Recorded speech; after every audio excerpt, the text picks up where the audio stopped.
अमीर और गरीब की दिवाली सेलिब्रेशन। मनोज, सेठ ने ये सुबह सुबह हम लोगों को क्यों इकट्ठा किया है? कोई जरूरी बात है क्या? अरुण भाई, मुझे भी इस बारे में नहीं पता। लगता है वो हम सबको दिवाली का बोनस और तनख्वाह देंगे। 2 हफ्ते बाद दिवाली जो है। ऐसा ही हो। इस बार मैंने सोचा है कि दिवाली की तनख्वाह और बोनस से मैं अपने घर की अच्छे से मरम्मत करवाऊंगा और इस साल बड़े धूमधाम से दिवाली का त्योहार मनाऊंगा। वो देखो, सेठ जी आ गए। आप सभी लोग जानते हैं, कई महीनों से हमारी फैक्ट्री घाटे में चल रही है, इसलिए मैंने सोचा है कि मैं ये फैक्ट्री बंद कर दूं। इसलिए आज मैंने आप सभी लोगों को यहाँ इकट्ठा किया है। रविंद्र के पास जाकर आप सभी लोग अपने इस महीने की तनख्वाह ले लीजिए। सेठ, ये आप क्या बोल रहे हैं? अगर आप फैक्ट्री बंद कर देंगे तो हम लोग कहाँ जाएंगे? दिवाली का समय है। मैं आप सबकी हालत समझ सकता हूँ, लेकिन इसके अलावा हमारे पास कोई दूसरा रास्ता नहीं है। गणपत राय की बात सुनकर सभी मजदूर निराश हो जाते हैं, जिसके बाद अरुण अपने घर आता है और सारी बात अपनी पत्नी माया को बताता है, जिसे सुनकर माया कहती है, क्या अब हम लोग क्या करेंगे? दिवाली का त्योहार सर पर है, ऊपर से आपका काम छूट गया। अब हम दिवाली का त्योहार कैसे बनाएंगे? दिवाली के समय कहीं पर भी काम मिलना बहुत मुश्किल होता है। मैं जानता हूँ माया, मैंने सोचा था इस साल दिवाली की तनख्वाह और बोनस से मैं अपने घर की मरम्मत करवाऊंगा और पेंट करवाऊंगा। हम इस साल दिवाली का त्योहार बड़ी धूमधाम से मनाएंगे, लेकिन मेरे सारे सपने चूर चूर हो गए। आप निराश मत होइए, कोशिश करिए। मैं भी कल से कहीं न कहीं काम ढूंढने की कोशिश करती हूँ। अगले दिन होते ही माया और अरुण दोनों ही काम की तलाश में निकल जाते हैं, लेकिन उन्हें कहीं पर भी काम नहीं मिलता। जहाँ एक तरफ वो गरीबी में जी रहे हैं, माया अरुण दिवाली के त्योहार के समय काम छूट जाने की वजह से दोनों की परेशानियां बढ़ने लगती हैं। वहीं दूसरी तरफ उनके पड़ोसी संजना और हिमांशु दिवाली आने की खुशी में अपने पूरे घर को डेकोरेट करवाते हैं। अरे भाई साहब, वहाँ देखिए, वहाँ पर ठीक से लाइट नहीं लगी है। वहाँ पर ठीक से लाइट लगाइए और आप वहाँ से ढंग से फूल लगाइए। मैं नहीं चाहता दिवाली पर मेरे घर की सजावट में कोई कमी रहे। हमारा घर कितना सुंदर लग रहा है ना, मानो आसमान के सभी तारे हमारे घर के ऊपर आकर बैठ गए हों और टिमटिमा रहे हों। हाँ, वो बात तो है, लेकिन ये सामने देखो ना, जाने कैसे लोग हैं। अपना टूटा हुआ घर भी इन्होंने अभी तक ठीक नहीं करवाया। न जाने कितनी कंजूसी भरी है इन लोगों में। टूटे हुए झोपड़ी जैसे घर की वजह से मेरा तो सारा मूड खराब हो जाता है। इतने अमीर होने के बावजूद भी हिमांशु और उसकी पत्नी संजना दिल से काफी गरीब होते हैं और हमेशा गरीबों की गरीबी का मजाक उड़ाते हैं। तभी घर आकर अपने पति से वो कहती है, सुनिए जी, मुझे कहीं पर भी काम नहीं मिला। दिवाली का त्योहार है, इसलिए मैं सोच रही थी क्यों ना मैं अपने हाथों से दिवाली की सजावट का सामान बनाऊं और उन्हें ले जाकर घर घर बेचूं। माया, तुम्हारी तरकीब तो काफी अच्छी है। हम मिलकर दिवाली की सजावट का सामान बनाना शुरू करते हैं। मैं भी तुम्हारी इसमें मदद करूंगा। अगले दिन होते ही माया और अरुण मिलकर दिवाली की सजावट का सामान बनाते हैं, जिसके बाद माया सारे सामान को लेकर बेचने के लिए घर घर जाती है। वहीं दूसरी तरफ अरुण भी काम की तलाश में इधर उधर फिरता है। राजू, तुम्हारे कपड़े तो काफी अच्छे लग रहे हैं, है ना? मेरी मम्मी पापा दिवाली पर मेरे लिए बहुत सारे कपड़े लेकर आए हैं और तुम्हें पता है, वो तो नए नए तरह के पटाखे भी लेकर आए हैं। इस साल पटाखे जलाने में काफी मजा आएगा। क्या तुम्हारे मम्मी पापा तुम्हारे लिए पटाखे ले आए? नहीं, अभी तो नहीं, लेकिन वो भी जल्दी मुझे नए पटाखे और कपड़े दिलाएंगे, फिर हम सब लोग साथ में मिलकर पटाखे जलाएंगे। इतना कहकर प्रीति भागकर अपने घर आती है और ये सारी बात अपनी माँ को बताती है। माँ, इस साल आप मुझे नए कपड़े दिलाएंगी ना? और पटाखे भी? पता है, सामने वाले राजू का तो अभी से ही नए कपड़े, पटाखे और मिठाइयाँ आ गई हैं। मैं जरूर कोशिश करूंगी कि इस साल मैं दिवाली पर तुम्हारे लिए नए कपड़े और मिठाइयाँ ला सकूं। तुम फिक्र मत करो। प्रीति की बात सुनकर माया प्रीति को नए कपड़ों और पटाखों का वादा तो कर देती है, लेकिन माया ये जानती थी कि हर साल की तरह इस साल भी उनकी दिवाली रूखी सूखी ही जाएगी। जहाँ एक तरफ संजना के घर पर दिवाली की तैयारियां हो रही होती हैं, वहीं दूसरी तरफ माया का घर सूना पड़ा होता है। अरे माया, तुम ये गोबर के साथ क्या कर रही हो? दिवाली आने वाली है ना, तो सोचा घर की बाहर से गोबर से लिपाई कर दूं। कहते हैं गोबर से लिपाई करना बड़ा ही शुभ होता है। जिसके बाद अरुण और माया दोनों मिलकर गोबर से अपने घर, जमीन और आंगन की लिपाई करने लगते हैं कि तभी वहां संजना आ जाती है। छी, कितनी गंदी बदबू आ रही है। तुम लोगों की ये गोबर की बदबू मेरे घर तक आ रही है। आज के जमाने में गोबर से अपने घर, जमीन और आंगन की लिपाई कौन करता है? अरे संजना, तुम यहाँ आओ, अंदर आओ, बैठो, मैं तुम्हारे लिए चाय बनाती हूँ। मुझे तुम गरीबों के घर के अंदर आने का कोई शौक नहीं है। मैं तुम्हें ये कहने आई थी कि अपना ये काम बंद करो। इस गोबर की बदबू से मेरे सर में दर्द हो रहा है, समझी? न जाने कहां कहां से लोग आ जाते हैं। इतना कहकर संजना वहां से चली जाती है। संजना की बात सुन माया और अरुण को काफी बुरा लगता है, लेकिन दोनों संजना से कुछ नहीं कहते। ऐसे ही समय गुजरता है और अब दिवाली को सिर्फ 4 ही दिन रह जाते हैं। सुनिए जी, दिवाली को 4 दिन रह गए। ये दिवाली की सजावट का सामान बेचकर मैंने थोड़े बहुत पैसे इकट्ठा कर लिए हैं। आज आप, मैं और प्रीति बाजार चलेंगे, थोड़ा बहुत दिवाली का सामान और प्रीति के लिए थोड़े पटाखे और नए कपड़े ले लेंगे। ठीक है माया। जिसके बाद माया रोज की तरह दिवाली की सजावट का टोकरा उठाती है और बेचने के लिए चली जाती है। वहीं दूसरी तरफ माँ मुझे पटाखे दो ना, मुझे पटाखे जलाने हैं। बाहर मेरे सभी दोस्त पटाखे जला रहे हैं। अभी नहीं राजू, अभी तुम बहुत छोटे हो, थोड़ी देर में पापा आ जाएंगे, फिर उनके साथ तुम पटाखे जलाना। मैं अभी बिजी हूँ, तुम जाओ यहाँ से। इतना करके संजना अपना काम करने में बिजी हो जाती है और राजू, माँ ने तो मुझे पटाखे दिया ही नहीं, एक काम करता हूँ, खुद ही लेकर जला लेता हूँ। इतना कहकर राजू चुपके से कुछ पटाखे उठा लेता है और बाहर ले जाकर जलाने लगता है। लेकिन छोटे होने की वजह से राजू गलती से अपने ही हाथ पर पटाखे को फोड़ देता है, जिससे उसका पूरा हाथ जल जाता है और वो चिल्लाने लगता है, माँ बचाओ, मुझे बहुत जलन हो रही है। माँ कहाँ हो आप, बचाओ मुझे। राजू के चिल्लाने की आवाज सुनकर अरुण अपने घर से बाहर आता है और राजू को ऐसी हालत में देख भागता हुआ राजू के पास आता है। हे भगवान, ये क्या हो गया? इसका तो पूरा हाथ जल गया। इसे जल्दी से अस्पताल ले जाना होगा। अरुण इतना बोल ही रहा होता है कि तभी वहां माया आ जाती है। राजू को क्या हुआ? अरे इसने अपने हाथ में ही पटाखा फोड़ लिया। चलो इसे जल्दी से अस्पताल लेकर जाते हैं। अरुण और माया जल्दी से राजू को अस्पताल लेकर जाते हैं, जहां डॉक्टर राजू का इलाज करता है। जैसे ही ये बात संजना और हिमांशु को पता चलती है तो वो लोग भी भागे भागे अस्पताल आते हैं। डॉक्टर, मेरा बेटा कैसा है? वो ठीक तो है ना? जी, आपका बेटा बिल्कुल ठीक है।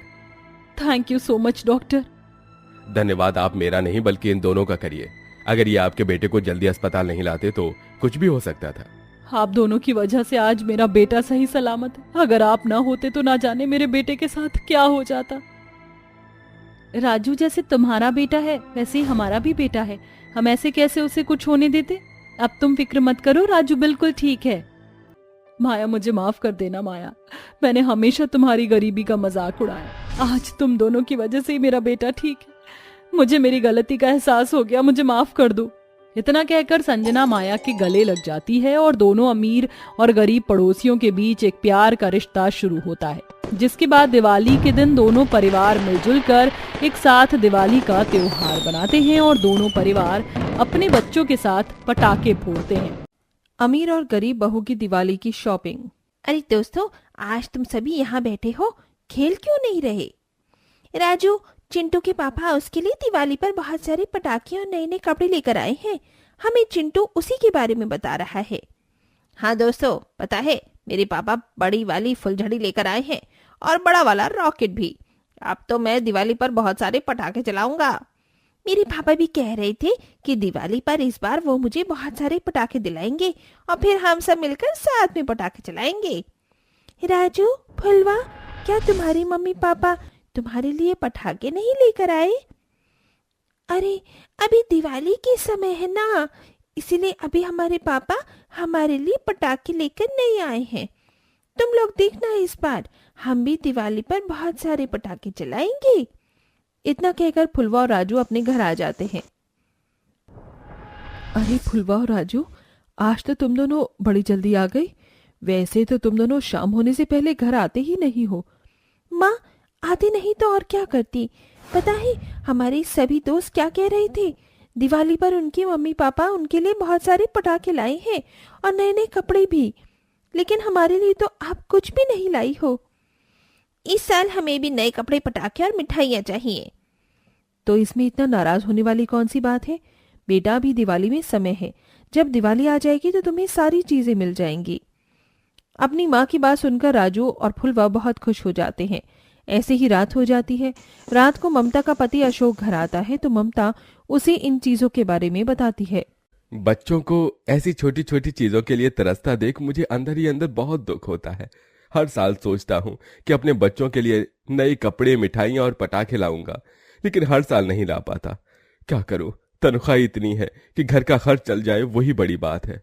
जी सही कहा आपने, इसीलिए मैं सोच रही थी कि क्यों ना मैं भी कुछ काम करना शुरू कर दूं।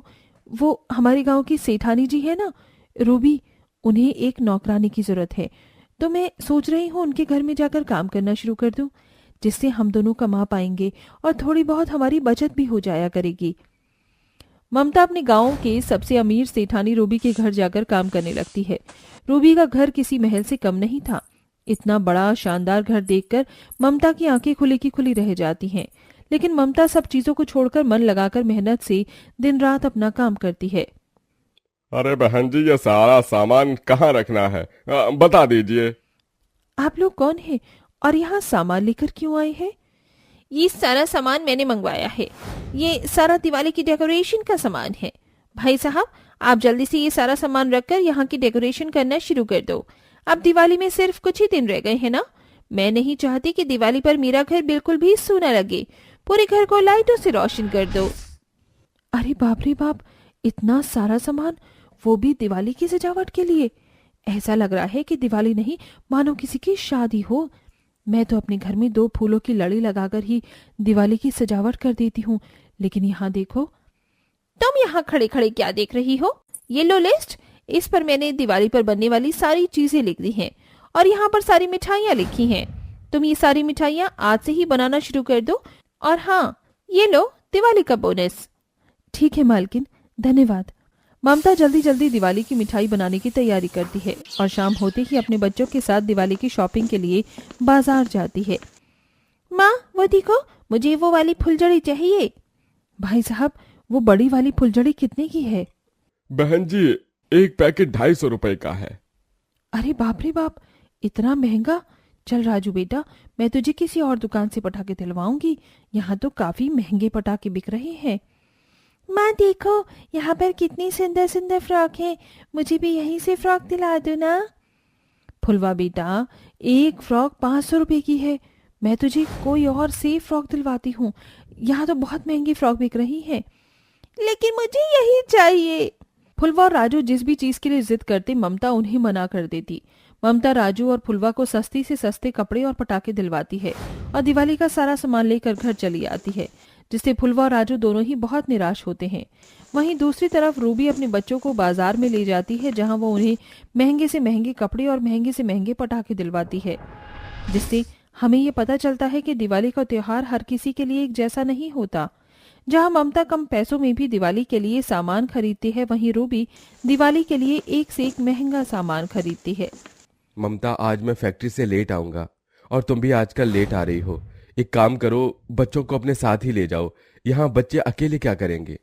सही कह रहे हैं आप, मैं आज ही बच्चों को अपने साथ काम पर ले जाती हूँ।